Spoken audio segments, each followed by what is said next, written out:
Okay, check it out, y'all. Dogfish Head Inn. Just a beautiful place. It's kind of cold. Sam Calagione is going to be right here in just a little while, and we're going to be talking about some unique vodkas. We're going to be talking beer. We're just going to have a good time right here around the fires. I'm really looking forward to this. I think it's cool that a brewer like Sam hangs out with the people who come to visit at the hotel. So we'll get to hear from him, is my understanding, another brewer, a lady that has some interesting vodkas. So I think it's going to be a really, really neat time. Looking forward to it. So cheers.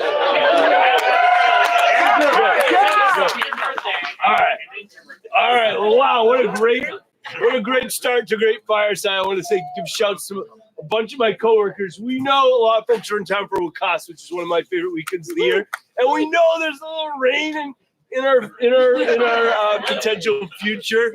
And I know that our coworkers had to work extra hard to prepare for that component of tomorrow. So the fact that you guys are working your ass off this weekend and still came out to be part of this warms my heart. So this is a very, very special fireside. As we said, it's Wakas. I want to welcome Marge up. Ryan's going to say a few words. Mark Safrick's going to say a few words. And Kara, would you raise your hand? Where are you at, Kara? Sweet. So there's our co-hosts for Fireside. Let me think about that. So Ryan, myself, Marge, Kara. Is that everyone that's going to be chatting tonight? I mean, we're all chatting tonight, but we have tons of other leaders from our company, and we have tons of vets, wily vets, including the gentleman who spent the most nights at this inn. Adam, where are you at, Adam? Right here. The guy with popcorn in the front row saying, "Here we are now, entertain me." like Nirvana, he's ready for it. And Mark's going to talk a bit about the beer that we have tonight. Marge is going to talk about the beautiful spirit that this is her first lead on something that we've released in bottles. We're so proud of you. We're so proud of you. But I want to start with an introduction to our guests that came from the other part of my heart. So my wife, Mariah, who grew up in the Chesapeake region, she's walking here now after I fed the dog. She's walking the dogs, and she'll be joining us. So she grew up here in the Chesapeake region. But I grew up in the going to mid-coast Maine in the summers and to a jut of land like Hilton Head in the Carolinas. There's a jut of land off of mid-coast Maine called Dogfish Head, and that's where our company gets its name. And as I get out and paddleboard, I was paddleboarding here in these waters this morning, but when I get out and paddleboard in the morning in Southport, Maine, I go by a beautiful kelp farm that's part of this beautiful network that Kara's going to talk a little bit about. But I'll also say this weekend for me is super special to an amplified degree because Chesapeake and Maine just reopened last week, and it's our first ever sort of facelift on Chesapeake and Maine. As you go in there, you'll see some nuanced stuff that I won't get into right now, but we've done some just improvements more from the customer experience perspective than like artwork or whatever. And I think you'll feel that vibe when you get in there, but also the culinary team there and the mixology bar team there has really amplified our efforts there. And it's also centered around a really unique proposition, which is over 90% of the seafood sold in America is not harvested from America's shores. It comes from overseas. That has both carbon footprint implications and freshness implications. And there's lots of great seafood restaurants in Sussex County. We're a town that was really founded on the seafood industry, and that's a beautiful thing. But we are the only ones that are committed to buying 100% of our seafood from the fishermen that are in that range from the Chesapeake region to Maine. And we're really, really proud of that. It's not easy, and it means Zach and our culinary team have to make really creative choices on what the menu looks like. If questions come up about culinary, I'd love you to take the lead on them. You wouldn't go like this to go like this, really. But anyway, I'm really proud of our coworkers on that courageous journey to build a menu around that. And Sophia just arrived, and she oversees the entire Wakas experience. So let's give it up for Sophia. and Kim. So if they're dealing with weather tomorrow, forgive them. We're putting shit together to be ready for weather, and that's going to be a beautiful thing. But I mentioned that tonight's Chesapeake and Maine concept is really special because we have our main guest, M-A-I-N-E and M-A-I-N, as the heart of the collaboration of this weekend, both in the beer that Mark's going to talk about and the spirit that Marge is going to talk about. And that partner is Atlantic Sea Farms. And we have the head of the whole branding world of Atlantic Sea Farms here to talk a little bit about their company. It's a woman-owned, woman-led company. And if you look at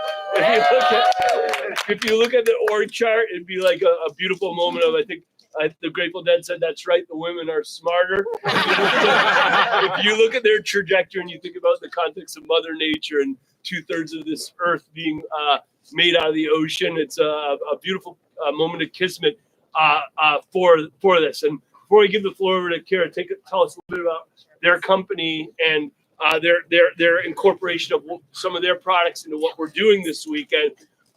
I also want to say I sent an email to Kara. The weather's not perfect, but I said, hey, we can go to Rehoboth in my little Boston whaler. I'm pretty sure we're going to see osprey and blue heron and eagles, and we'll probably see a crazy owl that hunts during daylight hours, or we can drive. And she's like, I brought my puffer jacket. Let's go by sea. Let's go by ocean. So she and I are doing that tonight.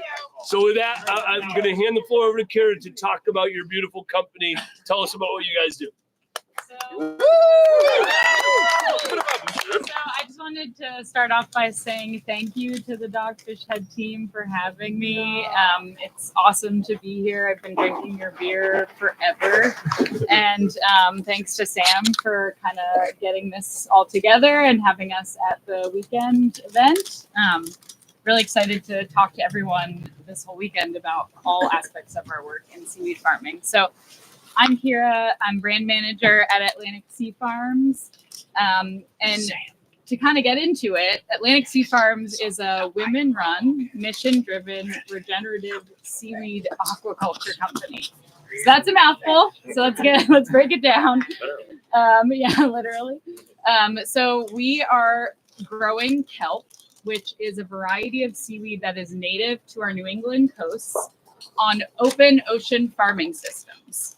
And we're doing that by partnering with folks in the fishing communities in Maine to grow that seaweed in their off seasons when they're not fishing, which is the winter time, as a way to diversify their incomes in the face of climate change. So we all know this, being people, that come to the coast, right? In the summers, our oceans are warming. And the Gulf of Maine, where we're based, is warming faster than 98% of the world's oceans.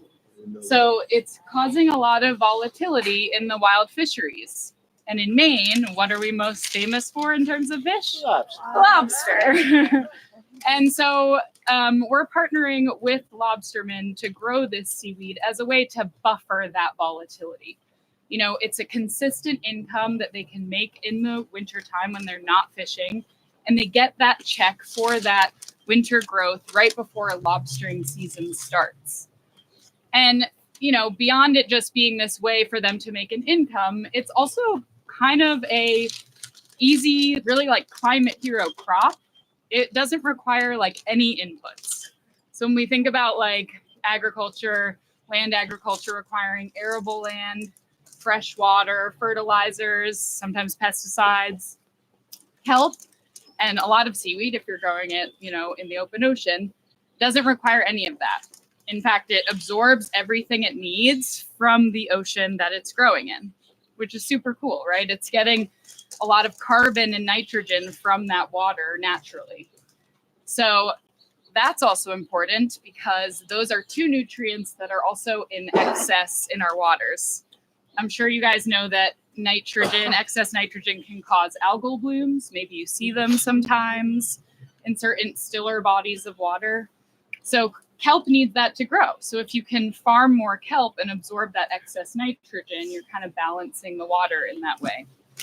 Carbon also is in excess, and in Maine, that's caused a lot of, in the Gulf of Maine, that's caused a lot of ocean acidification. And if you can imagine like shellfish growing in that water, if it's becoming more acidic, the shells are having to get stronger and stronger, and the energy of that animal is going into the shell strength rather than the meat, right? So it's important to kind of grow more kelp, not harvest wild seaweed beds as much, because it's actually benefiting the environment that it's growing in, and it's benefiting the ecosystem under the surface of the water. And in some cases, the other food that we source from that water, right? Like mussels or oysters or lobster. So just generally speaking, you know, we're doing this for the benefit of the health of our water columns, of our oceans, but also for the benefit of our coastal communities so that, you know, they can keep working on the water sustainably. But kelp's also really good for us as eaters. Like, who here likes seaweed? So seaweed's becoming quite popular in this country. It's growing, especially like as more and more kids are eating seaweed snacks. And that's great because we get a ton of amazing minerals and nutrients from the sea. But it's also kind of important to know, like, where is your seaweed coming from? Because you know, I'm talking about it's absorbing everything as it grows from the ocean, right? And so you want it to be coming from clean waters, you know, traceable waters, not necessarily having it come from somewhere you have no idea what, you know, the quality of that water is, right? And also, you know, we eat so much seaweed in this country, but similar to, you know, we were talking about seafood, 99% of the seaweed we eat in this country is imported, and we don't know where it's coming from. And it stands to be a really cool industry here. It's regenerative by nature. It's benefiting our waters. It can provide that, you know, diversification on the coasts for fishermen. So we see it as kind of having all of these benefits, and it could kind of be this part of the food system that doesn't go in the same direction that a lot of big land agriculture has. Like, what if it is a farming system that's in the hands of small scale fishing families that want to grow seaweed to also make money in the winter? And so that's our mission. And in order to get more and more farmers out on the water, we have to grow the market for kelp. So that's a huge part of my job. And we have tons of different retail products as a brand, but where the real potential is as our company grows is in getting seaweed in things that people, you know, don't even know that it could be in, like vodkas, like beers, like other parts of the grocery store. And we want it to be, you know, domestically grown and domestically made and not just always imported. So it's awesome to work with folks who are willing to partner with us and, you know, growing awareness about our brand, but also about how seaweed can be used. And then that helps us get more farmers on the water and grow more kelp. Woo! So I got a question for Kara. We're not moving on to talk about our drinks until someone else asks a question. Mine is, for the folks around this fireplace, like some of your sales go wholesale to restaurants and stuff like that. And we're excited to do more with you in our hospitality program and maybe in our distillery and brewery as well as a wholesale fellow, like boss beer business to business customer. But I know you guys are also folks that can around this fire pit can support your company. Some of what you make is available on Amazon, and a new product you guys have released are these cool little cubes that are like micro intense nutrients for those of us that have hungover breakfast shakes. They feel better about ourselves from the night before. Yeah. So tell us a little bit about stuff that people can buy direct.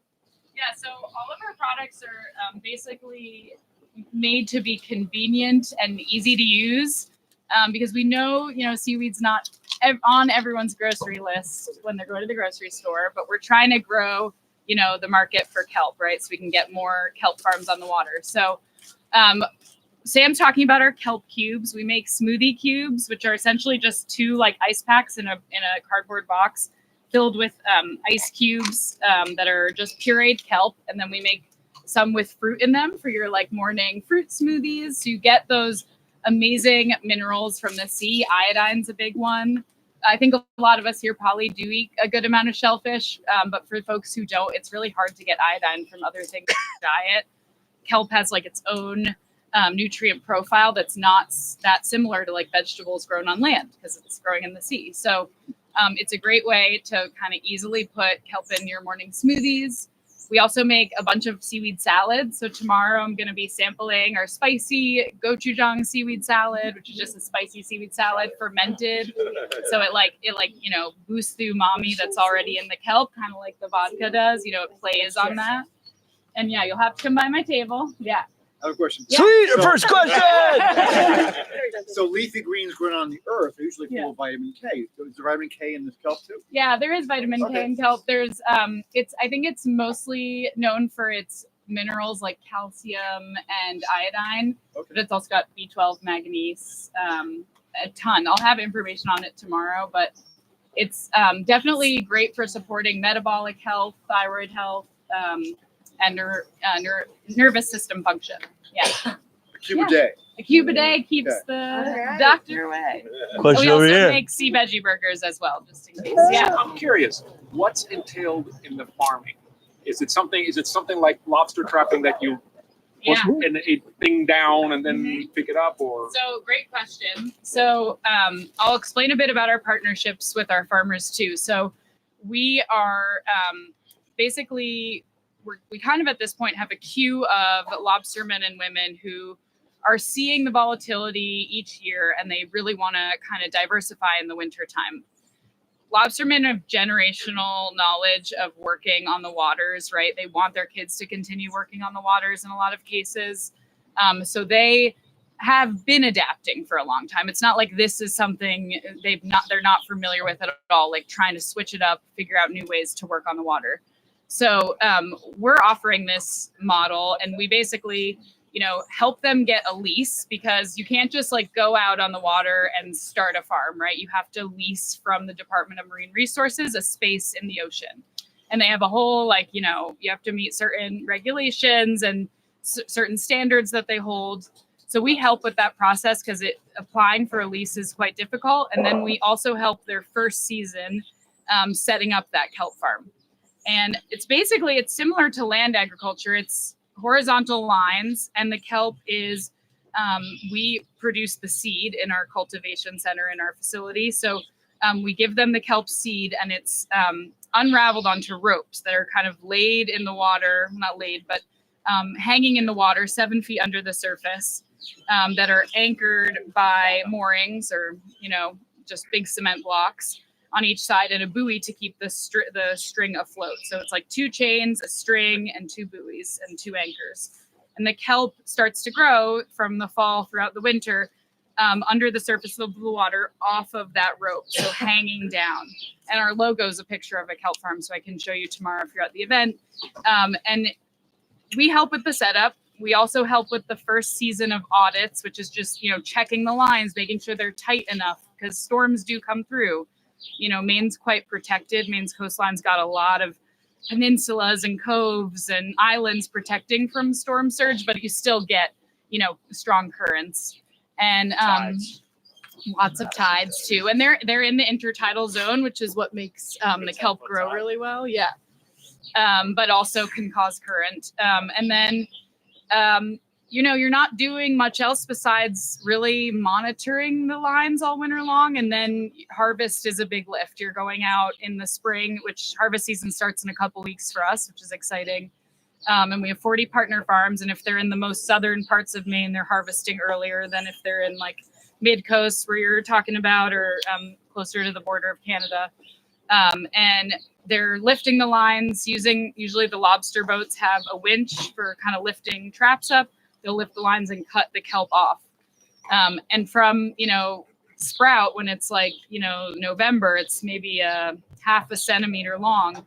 It grows to be 12 feet long blades by the time April rolls around. So yeah, it's a very efficient crop. It doesn't require much. It's definitely stands to be something we eat more of because of how efficient and good for the ocean it is. Yeah. How much does it matter? Like, like how big of an impact is your state government and the federal government on helping to nurture this relatively new great question. This relatively new industry? Yeah. So it's a very new industry. In fact, like we were the first seaweed farm in the U.S. and that was in 2008. And it was a different company then, but like that shows you how young the industry is. And now Maine represents over 50% of the seaweed grown in the United States. So it shows you also how small and how much potential there is. But it's also really cool that we're kind of taking the lead in Maine. It's not a competition, but we're fucking winning.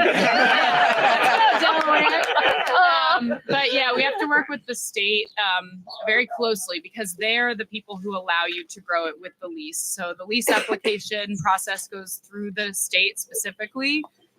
It's less of a federal overseeing. They're not, overseeing it as much, but we work really closely with the state. You know, we have some of our partner farmers are on the board of the Maine Aquaculture Association, which works closely with the Department of Marine Resources on the future of aquaculture and how to support it. But it's such a slow process and there's so much opportunity in Maine because of, the coastline being so protected for aquaculture that there's a long waiting list. And it's something we've been putting pressure on the state on because, we have this queue of fishermen just seeing, 1 year is the worst in recent years. I think it's 2022 was the worst year on record in lobstering. But, 2021 was one of the best years on record. So it's just not as consistent as it used to be. Yeah. And so we want to get these people with farms on the water because we're seeing the demand for seaweed grow. We're seeing the need for diversification with the fishing communities. And it's hard when, the state does need to fund the Department of Marine Resources to make sure opportunity is, taken advantage of. Yeah. Do you see an international market? Yeah, I mean, there is the bulk of the seaweed in the world is definitely grown in East Asia. Yeah. But I think, we can grow in different ways with different types of seaweed. So I think yes, but right now we are trying to expand it domestically as the first priority. Yeah. And I want to make sure we get to talk about the beautiful things we made with the bounty, the bounty of the sea. And I guess ratcheting up alcohol. Let's talk about beer first. And I love how you guys are going to get drinks and you do it kind of quietly, but don't not drink. I'll say don't not drink. So if you need one, go get one there. But also I've got a medley of Dogfish beers and canned cocktails here. But also Garrett's serving them over there. Let's start with a beer, and then we're gonna go to the canned cocktails. So I'm gonna ask my coworker Mark to get up, and as oftentimes my talents begin and end with a name for something and a sentence, and then sometimes Mark or Brian or Darren, or now Ryan will be like, yes, Sam, we could do that, but should we do that? And sometimes I leave it alone and don't keep pressing on it, but sometimes I press on it. And this is one that right out of the gates, when I shared the one sentence, the name and the one sentence, Mark's was all over it and we started sharing sourcing ideas for the concept of phonetically it's it's mountain ocean, but spelled out it's Mount Ampersand Ocean, kind of also an homage to Chesapeake and Maine. So Mark, can you talk about this and what we embrace from the sea with this? Okay, well, I'll do everything. Yes, do everything. So it is a celebration of the mountains and the ocean, and the ingredients sort of take a journey from the mountains to the ocean. So it's an American pale ale. It's 5.5% ABV, about 35 BUs if you're into the analytical stuff. So from the mountains, we got pine nuts and we toasted them in our pizza oven at the main brewery there. And we got some beautiful honey from the mountains of Colorado. It's a little apiary that does high altitude. So Cascade, the Cascade Mountains, and Summit. It's another to bitter to beer and add some more grapefruity, citrusy notes. And then sort of we transitioned down to sort of the plains. We like to use this little maltster in I forget what part. Blue Ox. Blue Ox Malting in Maine. They're a traditional floor malting facility, so we use pale ale malt from them. Some of their wheat. This is all organically grown in the state of Maine and malted right there by this little company. They make really nice stuff. Some malted oats, some Munich malt. Transition a little further, you're down to the coast, sort of where the trees meet the seas. That's kind of essential Maine. So we have this balsam fir infused sea salt. So it's kind of quintessentially both biomes together. It's really nice citrusy notes and some salinity. And then sea asparagus, which is it grows in sort of the coastal areas. We get some of it here in Delaware, and it adds a little bit of umami, a little bit of salinity. Where do we get our sea asparagus from? I don't remember. Yes. Alcohol talking. I didn't know I'd have to go that deep. But somewhere. Somewhere nice. And then finally, we added the sort of oceanically themed hops, Pacifica and Waimea hops. They had sort of a little more tropical notes. And then finally, sort of the piece de resistance, the Atlantic Sea Farms kelp puree. We also added that as well. It adds a little bit of salinity, a little umami, and some vegetal kind of flavors to play along with all the other stuff going on there. So you sort of take this flavor journey from the mountains to the ocean, and that's. Can you talk about what a pain in the ass the federal government is? Like our goal, and I'm sorry if some folks here, I know this town, a lot of folks must work. Okay, and when I should qualify that by saying the regulatory environment for us to do a label. So there was probably a novella worth of emails of Mark, trying to get this where we could also package it and sell it this weekend the way we were able to do with the vodka that Marge is going to talk about in a minute. Can you just talk about that and like what that challenge was? So oddly, the TTB that regulates alcohol, it doesn't really like to talk to the FDA that regulates food. That's shocking. Yeah, I'm shook. So they apparently will allow you to make a distilled spirit with kelp, but they will not allow you to make spirits with it again. But they, for some reason, will not just and this is the same regulatory agency, will not do it for beer because nobody specifically at the FDA said it was okay, and so we're still waiting. We put in the request at FDA like 3 months ago. We're still waiting, and someday they'll come through. Yeah. But at any rate, you guys are going to be that also means other people's loss is your reward because this is only going to be available on draft, and so you guys are going to get to try it tomorrow as Wakas, and hopefully someday we can commercialize it and sell it in cans. But right now it's draft only. Where tomorrow? Tomorrow at Weekend of Compelling Ales. If you don't have a ticket, now I'm a sales guy. Go to dogfish.com. He's like, I just was wandering by the neighborhood and saw some people drinking.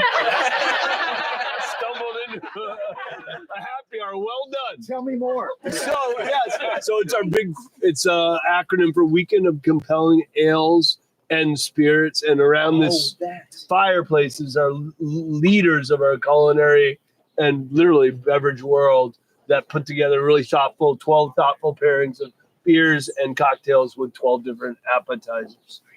Yeah. $70, right? Well, the fuck, you know what you're talking about. This is a setup. This was a setup. He knows the price. $50, maybe. Was it a great experience? Come join us tomorrow. I think there's certain sessions that are still open. The afternoon sessions are Good, come join 3 to 5 at show. Wow! He's not a plant, people. I've never met him before. I do research. Thank you for that. We're glad you were here. All right, now let's transition to talking about the spirit. I think it'd be cool if we both talk about the spirit with Marge leading on that, and then Ryan maybe talking a little bit about the cocktail that we made from the spirit. Because Dogfish is definitely proudly a second generation, or I'd say a second era craft brewery. So our movement as craft brewers, Carter made it legal to brew in the late 70s. I time-stamped the start of the craft brewing revolution to Sierra Nevada opening in 1980. And when I think of that first class of true first-gen craft breweries, Sam Adams, Sierra, Anchor, Dogfish was certainly more of a second era craft brewery. and there was a surge in openings in the mid 90s. Dogfish, Stone, Russian River, Port, Lost Abbey, Avery, a bunch of my best pals kind of came up together. But Dogfish was definitely an original first generation craft distillery.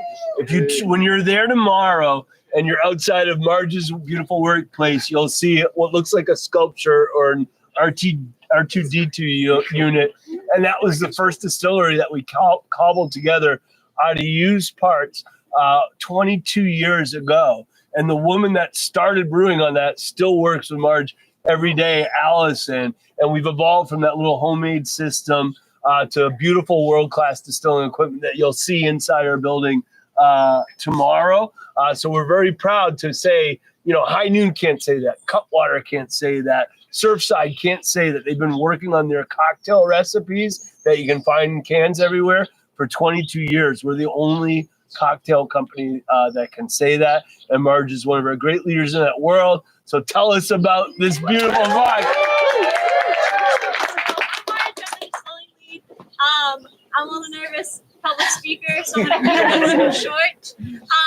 So this one goes out to everyone who loves a savory experience. So there's lots of sweet out there. So I'm a person, if I'm going to pick between cheese and chocolate, I'm going to pick cheese. You know what I mean? Yeah. So so when we were playing around with this idea, I was like, well, what flavor combinations do I really love? And that might be unexpected in this realm. And that would be, for me, garlic. And then that kind of evolved further into pickles. And I was like, love pickles. And then once we developed a relationship with Atlantic Sea Farms, we were like, well, kelp would be pretty awesome with that. And so through lots of trials, we figured out kind of the perfect ratios that we wanted to go with. And I thought it would also just be perfect to work with our restaurants with Chesapeake and Maine, and all pulling together with our nautical roots. Would be great as an oyster shooter. And that is all I have to say about that. And will you be at the booth tomorrow? Yeah, we have a very strong showing from the distillery. Oh, good. Questions coming at you. What's an oyster shooter? You have a little oyster, have a little vodka. Oh, it's all right. You don't mix them together in one glass. Then. Okay. Karen's got a question. Can you tell us a little bit about the trial and error? If there was different iterations, Sure. and So, what you liked and what you were. So she asked about doing different trials. So when we're distilling, we definitely play around with different flavor ratios, but also just the act of distilling itself. So when you're distilling, say, kelp, you might get a different flavor and aroma than, say, if you were just going to do a flavor infusion or a maceration. So in the very beginning, I just had lots of little bottles lined up on the counter with just various amounts of ingredients, and I kind of went down the line, and I was like, too much kelp, not enough kelp, maybe a little more garlic. And it honestly did that for a while, or trying to do an infusion for 1 day or do an infusion for 3 days. And then once we moved along, so we have a new still in our distillery that's a 50-gallon little baby pot still. And that's actually where we do all of our recipe testing. Prior to that, we had a very tiny little glass still. His name was Frankito. He was 500 milliliters. Sorry, Darren's our head distiller. I'm going to call him out. He's sitting over here. And before we had our 50-gallon pot still, we would actually do all the little R&D runs on that tiny little baby guy and then scale it up to our 500-gallon still. So That makes sense. yeah, I mean, it's science. But we are lucky we have a little still, and so we did a few different iterations on that. And tried to decide even if we want to distill it all in one pot, or we can distill each ingredient separately and then blend them. So it was truly quite a few tests of trying to figure out what was the exact flavor combination that worked. And Cool. It's awesome for us. I just want to say, to work with experts in, different areas, because we know how to make kelp into our products, but there's so many amazing people out here working with it and trialing new things that, we're not doing at our facility. And we get to learn from that. And we work with people who care about sourcing and care about quality and flavor. And then we can kind of, share that with our fans and say, look, you can do so much with this. And this is like incredibly delicious. The color is beautiful. So cheers to you. It's so good. Question here, and then we're gonna have Ryan talk about a cocktail that's at Chester, Maine, and part of the weekend experience. But go ahead. Well, Yes, this actually kind of segues into that because it's one thing to test the ingredients, and the proportions when you're just distilling the spirit itself. Yeah. But especially something like vodka, where you have everything from Bloody Marys to like screwdrivers, a wide array of mixers. Do you do like some kind of chemistry voodoo first to see if something will work with that range of mixers, or do you just try them? I mean, artists and creation definitely just try out and experiment as what you will. But I think Ryan. That's a great segue. So Ryan's our head mixologist at Chesapeake and Maine, our James Beard nominated seafood restaurant, which is also the platform for us to do R&D for both full-proof spirit innovations and cocktail innovations. So tell us about the cocktail and the Bloody Marys. Yeah, absolutely. First off, this was a great project to be a part of because, kind of like Marge was saying earlier, there's so many cocktails out there that are based off of a sugar and maybe some citrus-based profile. There's not a lot of cocktails out there, especially in this region, that focus on a savory profile, focus on umami, focus on other flavor points that are important in the cooking realm, yet somehow get missed in the mixology world. So this was so much fun taking over this project where we already have garlic, we have sea kelp, we have black peppercorn, we have dill, little bits of dill going in there to just help freshen things up. Because how the thought process behind this cocktail was more, how can we accentuate those savory notes without adding any sugar, without making this cocktail overboard and something else that somebody is just used to tasting? We took the template of a Bloody Mary, essentially, where there's those tomatoes, those spices, everything that people are familiar with. But rather than going with a Bloody Mary route, we wanted to do a dirty martini, which is quintessential to a vodka or a gin, something that's very spirit forward. So we took the tomatoes, we turned it into tomato water, cooking it down with the disclosed spices and other ingredients, but we made a tomato water vermouth, essentially, that is going to go with the vodka, the Science Kiss vodka, where it has garlic, that kelp, all those savory, umami-style notes. We're not adding sugar. We're not adding a whole bunch that is going to override your palate and say, oh my gosh, here's another cocktail from another bar that I could have gotten. No, this is something that will hit your palate and say, wow, this is completely different. This is wildly different. And it's just the way we want to go here at Dogfish. At least as far as Chesapeake and Maine, we're off-center. So when it comes to our cocktails, it's not just normal classic cocktails you'll see on our menu. It's off-center classics where we incorporate other ingredients. We manipulate them in other ways to where you're getting served a drink that you're not normally served in any other bar. It's a way of just accentuating things that you're not used to, but also giving you the comfort of everything that you're wanting in a cocktail. And that's the main thought forward with the Siren's Kiss cocktail, Siren's Allure, as it will be called. But it's like a dirty martini. Imagine like you had an all-nighter in a garden. I did. And you're just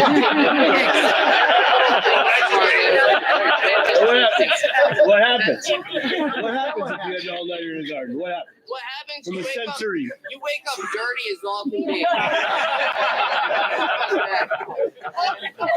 It tastes like the dirt and vegetation in the most beautiful way in the world. In the most beautiful way possible. Seriously, I mean, once again, I feel like I can't say enough. There's so many cocktails out there that just project sugar and just inject sugar into everything, and like we just need to start getting away from that. Start focusing on what's actually good in the world and finding a way to work it. It's a beautiful cocktail. How many favorite cocktails do you offer now besides that one? What is like bacon in it too, or Salt, No bacon. Yeah, So what it's I a have classic. is a mushroom kombu dashi. So that works as like bitters, like you would in an old fashioned. yeah. I essentially cooked a blend of shiitake and porcini mushrooms. Porcini just have a nice earthy vibe to them. Porcini or shiitake is more of an even keel mushroom, but I took porcini, shiitake, and some kombu strips, which is another style of seaweed that's dehydrated, mainly for sushi style dishes. But cooked those all down and infused them with our analog vodka to make a bitter style ingredient that helps balance to give even more umami notes that the vodka is already bringing present. So. He's good. So you sell us by the bottle? The Siren's Kiss Yes. Well, I don't know if we're selling that. The vodka is available. Tomorrow's, yes. The vodka is available now, and all of Well, the. the bitters. The mushroom dash you will not No. be available. You gotta be there. You gotta be there. Chesapeake, Maine, and So you make old fashions there with that, right? So You'll make an old fashioned for me with that bitters? Absolutely, Okay. of course. If you like, I would recommend a different style of spirit though. all right, what other? We've had wonderful inputs from all the collaborators that are putting this shit together. Thank you guys. This is beautiful. It's tasting great. But for our guests, any questions for the makers? Make them cry. What do you got for the question? Yeah. Is this transferable to the Delaware Bay or the Chesapeake Bay? Because those are both waterways that really need help. Yeah, I mean, we're In working. business. Yeah. We're working with seaweeds that are native to our coasts, but we are in the process of experimentation around diversifying. We're still working with seaweeds that are grown in New England, and I'm not sure, like, I'm not the right person to answer if that's true of all of them, like specifically being just New England seaweeds, but I think it's definitely something our country needs to see more of. Right now we've got 40 partner farmers, but there's 4,000 plus lobster license holders in Maine. And, we know that there's fisheries struggling with the same issues with inconsistency in Alaska. We know it's happening here. The like crabbers. And, Yep. So I think it's something, an industry our country stands to, definitely expand. And that's what we're trying to push, What's the way to do that, to implement that? Well, it's to support us and help us, get more farmers on the water. You don't have to be a seaweed farmer to help grow the industry. Like Dogfish Head is a great example of how they're partnering with us to help grow the market in different ways. We have partners in the nutraceutical space. We have people making biomaterials with our seaweed, pet food. Like there's a lot of ways to get more domestically grown in the USA kelp or seaweed generally into more products. But what we obviously, are doing is very supportive of farmers. So it's not the cheapest seaweed on the market. Like a lot of people are, that we're talking to are commenting on that. There's seaweed for different prices because it's wild harvested in mass amounts. But what's the problems with that? Well, you don't want to wild harvest too much from wild seaweed beds. That's an ecosystem, right? A lot of it's, farmed in mass amounts in compromised waters in East Asia. And, we want to know where our food comes from so we know what we're eating, right? So I think it's just about like growing awareness around the market growing here and the industry growing here and supporting Atlantic Sea Farms. We're at Whole Foods. We're at, what do you have around here? Amazon! Go to Amazon! Or Whole Foods. Which is still Amazon. Yeah, true. Yeah. Adam's got a question. All right. In the spirit of make them cry, Yes. Sam, Whoa. as a new-ish resident to Western Massachusetts, your home turf, Yeah, but you moved there recently. I moved there. During COVID. When are we going to see some Dogfish Head outpost in your home turf? We need it. Wow. Moe's Tavern, right, Mariah? What do you think, Mariah? I have been to Moe's. Well, good move. So I grew up in Western Mass. I met Mariah, my wife, there in high school. We were in Western Mass, and our kids got to go to school out there too. We love it with our whole heart. What do you think? What? Mariah, this is not enough to open a place out there. Good point. She's not the boss. She's just the decision maker. All right, we got a question here. All right, so everyone says plant a tree and it adds oxygen to the air. So what does kelp do to the water? So I think Good. I'm going to go back to absorbing carbon and nitrogen. So, and actually I was talking about this with a gentleman here before we started, but kelp creates what we've learned to call a kelp halo effect, meaning that within a few hundred meters of a kelp farm, you're seeing a lower acidification in the water because the kelp is absorbing the excess carbon from the local water column that it's growing in. And we did we participated in a study with Bigelow Laboratories on the coast of Maine on this in partnership with mussel farmers. And mussels that were grown within this kelp halo effect, kelp halo, the mussels within the halo had 2 times the shell strength as those that were outside of the halo. So it shows you like the impact that the kelp has, the beneficial impact on the water, especially when it comes to the other organisms, that are harboring there. And also, there's a lot of mussel aquaculture in Maine, in Rhode Island, in Canada. And so it's also important, I think, for folks working in other fisheries to, consider what kelp farming can do for the ocean health in that way. Yeah. Almost like creating this environment within the environment. Yeah, a healthier environment. Yep. Yeah. So the elephant in the room is the oyster aquaculture here. That's what's practical here. We don't have the cold temperatures that you have. Right. You're suggesting. Right. We do have the oyster aquaculture. Which is also great for the water. Halo. Yep. Beyond halo there. Yep, totally. Filtration. Yeah, bivalves are great for filtration. Yep. Yep. But so. Yeah, I mean, aquaculture can do a lot of good. I think that's basically the gist of it, right? Yeah, we have a lot of oyster farming in Maine too. Yep. Yeah. And mussels. Good oysters too. Yeah, they're good. They're briny. All right, guys. Beautiful discussion, but I gotta respect people's times. If you have reservations at any of the restaurants in this area that are part of the Dogfish Head world, you've taught me to market. Always tell people go to dogfish.com. Still tickets available, and or if you're just going to a local restaurant that sells Dogfish Head, and we don't have it, but it sells our stuff, or go wherever you want. But I did want to say this is such an amazing fireside. I see so many familiar faces here, and new friends as well. And we want to get a photo of everyone over by the showers. But before we move to that, I also want to say this is not just a monumental night because it's Wakas, and it's our first ever collab with one of my favorite companies in one of my favorite states in the world. But this is literally the first Wakas where we've had all 3 innkeepers in the 10-year history of the Dogfish Inn here for it. I want to take a minute to celebrate you 3 because we're on our 10th anniversary moment. And each of you just take a few sentences because I know you've got friends around this fireplace that you made in your world here. Just take a few moments and say, 10th anniversary of the inn. Tell us something. All right, I'm the new face, so I guess I'll go first. It's just been a whirlwind. I think I'm 8-9 months. I can't really tell, but I've been to a hell of a lot of firesides. I agree with you. This is pretty damn epic.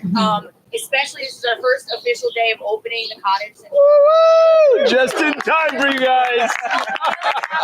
It's been really, really awesome, but I will say that it's been great having these two by my side because they've been incredibly helpful. Wealth of knowledge, wealth of history, and it's a little bit of pressure taking on something like this. It's got so much history and so much love. So thank you all, and You're doing great. I only spent 15 here. I'm over at the Pastry now, though, and I was with the company before. So mentioning the renovation. So when I came over to this job, I think the first thing I said to Kara was, "This is my favorite room in the whole company," and that includes Boston Beer has some pretty cool rooms too, and some of the Sam Mountain spaces. And I guess they changed it. But no, it looks great there, doesn't it? It does! Come coffee!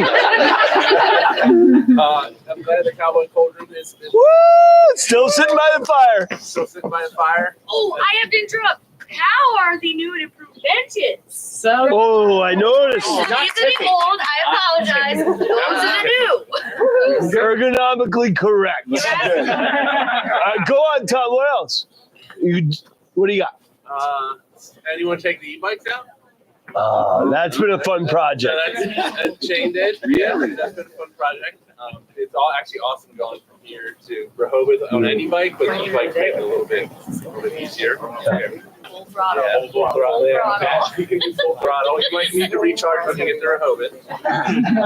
If you go full throttle. Yeah. But yeah, for those of you who keep coming back, whether you're staying here or whether you just come the weekend at Compelling Ales, it's great to see all your smiling faces, and it's going to be awesome tomorrow. So if you're coming tomorrow, don't besides bringing a raincoat to get into the building, don't worry about the rest of the times. We're not even going out to the packaging building. We're doing rather things. The lineup when you arrive is going to be inside. We can line up 50 people before sign in. So there's about 50 or 60 through each group.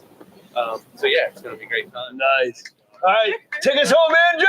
Andrew, the OG. Yeah. I gotta say, a great moment. Mariah, you tell the story.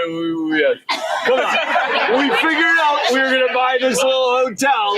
Tell that story, Mariah. When we decided to buy the hotel, we also knew that we needed someone to run the business because neither of us could figure that out. And so Andrew was leading the team at the tasting room, which is what Tom now does. But Andrew was in that role, and we're like, Andrew, can you come in the office? We want to talk to you about something. He's like, oh, I don't know what was going in your head. Anyway, we got in the office, and we're like, you know the old motel in downtown Lewis, we have an offer that's just been accepted, we're going to buy it, and would you be interested in running this business? And he's like, I've never run a hotel. That's right, we've never owned a brewery before.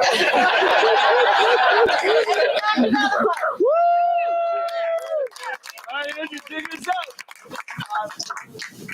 This place is amazing, and just seeing everything that's happened. We've had many iterations of Waka and now Wakas, and we've had beer for breakfast where we did it here and we catered it, and it got pretty messy quickly. There. But when you're thinking about a place like a hotel and what it all, all right, here's a place we stay, here's a place where we do things. Walking in today, something impacted me that's been pretty cool. Like, well, what are we doing here? And Mariah just told a story about me, but I remember doing a project with Mariah and Sam, and I was a little nervous before a little event, and I was like, Mariah looks at me, she goes, I was thinking it would be good. I was like, perfect. So that's what we did here. That's how this came to be. It's we made it up as we go. We supported each other. We worked together. But you all supported us. That's what made it special. And to show you that, raise your hand if you've come to a Fireside chat before. Raise your hand. Wow. All right. That's heartwarming. Heartwarming. If you've stayed at the inn. If you've stayed at the inn. Wow. I'm crying. Raise your hand if you have stayed at the inn and you have now bought a place in the area.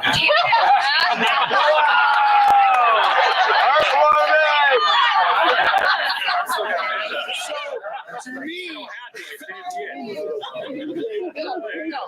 don't buy a place. Keep staying here. I just want to buy a room here.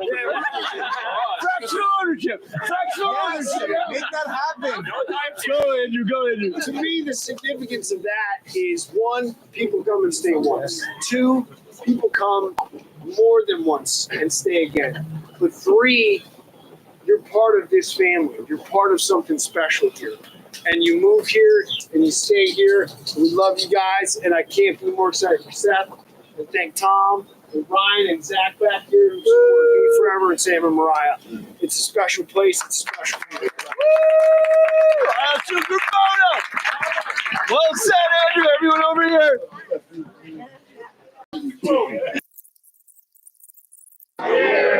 We did it! Tom, we did it! We did it!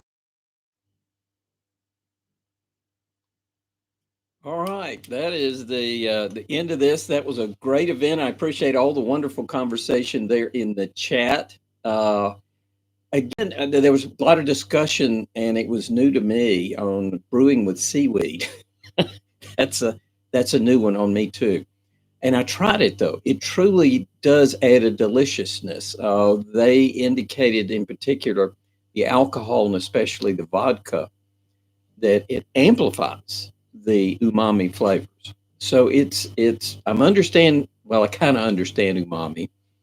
Never thought of putting seaweed in beer or vodka, but Sam is doing it, and it's really pretty good from what little taste I had. So thanks for watching. It was a lot of fun. If you enjoyed it, please give me a thumbs up and a comment, and I'll be talking to Sam over the next few weeks as I edit down some more parts of this, because the next day I went to what they call the Weekend of Compelling Ales, and that was an all afternoon event of tastings, and I filmed that too. So that'll be coming out in probably a few weeks.